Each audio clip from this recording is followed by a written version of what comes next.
आपको पहले धन्यवाद देता हूं कि ये कमेटी मीटिंग में हर एक हमारे सदस्य के लिए आपने कुछ प्रोविजन करने की बात की है।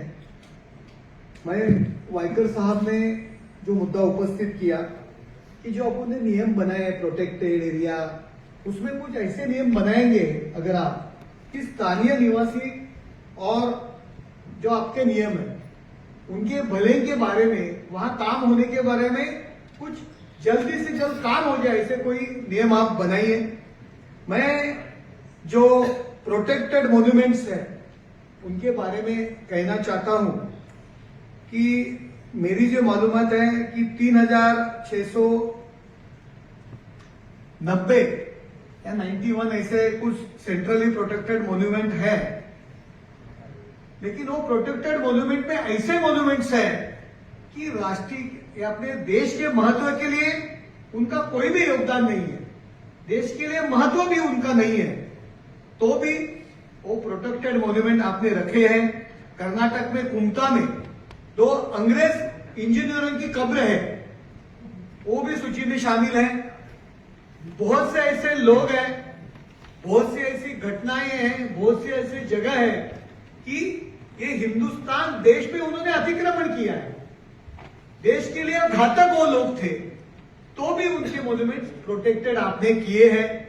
मुझे लगता है कि राष्ट्रीय महत्व के जो मॉन्यूमेंट्स है वही संरक्षित होने चाहिए, क्योंकि अपनी जो शक्ति है, अपनी जो पावर है, अपनी जो तुम्हारे जो कर्मचारी वर्ग है, खाली पीली उन लोगों में काम पे उनके पे ज्यादा बोझ आता है, और जो हिंदुस्तान के खिलाफ उन्होंने काम किया है, हिंदुस्तान के फायदे में उन्होंने काम नहीं किया, तो उनको मॉन्यूमेंट प्रोटेक्टर रखने की जरूरत क्या है।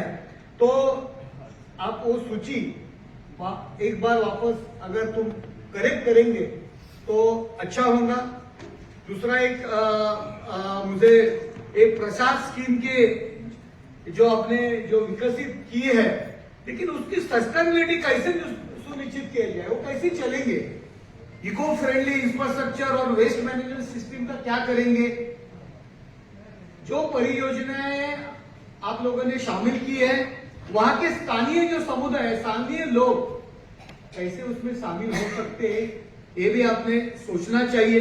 उनसे रोजगार कैसे मिल सकते हैं लोगों को, स्थानीय लोग कि उनके उनका प्रोग्रेस कैसा हो सकता है, ये भी आपने सोचना चाहिए। और वो पर्यावरणवादी देश में एक बहुत बड़ा पर्यावरणवाद और उसके वजह से बहुत सा डेवलपमेंट रहेगा, वो रुका है, बहुत से अपने स्कीम रुकी है, तो उसमें भी आप लोगों ने कुछ नीति बनाने की जरूरत है।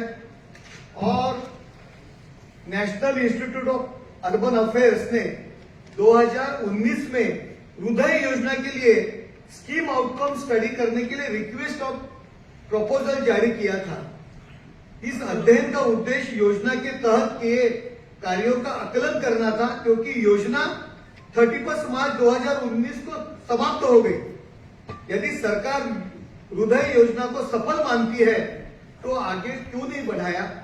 क्या सरकार ने इस योजना का इंपैक्ट असेसमेंट किया है क्या? यदि हाँ, तो उसका मुख्य निष्कर्ष क्या है? वाइकर जी बोले, मैडम मेघा कुलकर्णी जी यहाँ बोले कि महाराष्ट्र में रायगढ़ जैसा फोर्ट है जहाँ छत्रपति शिवाजी महाराज की राजधानी है, शिवनेरी जैसा किला है कि छत्रपति शिवाजी महाराज का जन्म हुआ है, कोल्हापुर है, ऐसे बहुत से जो ऐतिहासिक यादगारें हैं।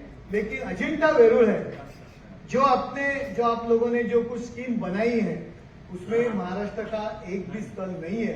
तो मुझे आपसे विनती है कि अभी योजना आप बनाएंगे तब महाराष्ट्र का जो धार्मिक रहेगा, हिस्टोरिकल कुछ ठिकान है, उनका समावेश आप कीजिए। सरकार की तरफ से जो आपको सहायता चाहिए वो सब हम लोग देंगे, जो परमिशन चाहिए उसके लिए हम लोग आगे आएंगे, हम लोग जो महाराष्ट्र के खासदार है। लेकिन आने वाले स्कीम में महाराष्ट्र के स्थानों को आप महत्व देना चाहिए।